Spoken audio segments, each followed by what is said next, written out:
আজকে শেষ করে দিব ওকে। বেবি ওকে যে মার মারছেন আজকে একদম শেষ হয়ে গেছে।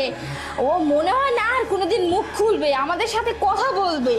দেখো কি করছি মারতে মারতে এখন তুমি না থাকলে তো মারতেই পারতাম না। এখন 10 দিন বিছানায় পড়ে থাকলে হ্যাঁ হ্যাঁ কোনো ঝামেলা থাকবে না। আরে শোনো, বিছানায় পড়ে থাকবে, আমি দেখাশোনা করবো না, আমি এমনিতেই মরে যাবে, ওইসব চিন্তা করো না তো তুমি। আরে তুমি একদম ঠিক কথা বলছো।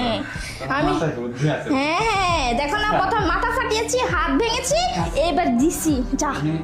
আমি হাত ধরে ওই যে ইয়েতে নিয়ে যাই, চলো হাতের নিচে ঢুকিয়ে দিব। হ্যাঁ হ্যাঁ কাঠের নিচে ঢুকিয়ে দেবো, এমনিতে গরম যে গরম মরে যাবে। হ্যাঁ ধরো, হ্যাঁ ধরো, ধরো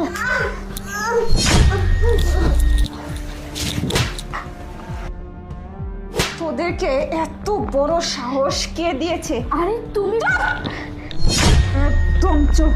এত বড় স্পর্ধা, আমার মাকে তোরা মারতে মারতে মেরেই ফেলতেছিস। এই তুই না আমি কি বলতেছো?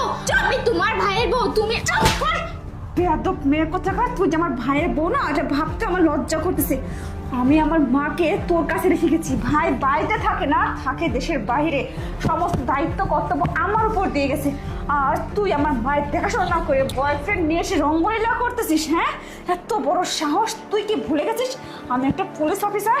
মা ওঠো মা। দেখো, আমি যদি তোমার ভাইকে মিথ্যা কথা বলি না, তাহলে তোমাদের এই দুইজনকে বাড়ি থেকে গাড় ধাক্কা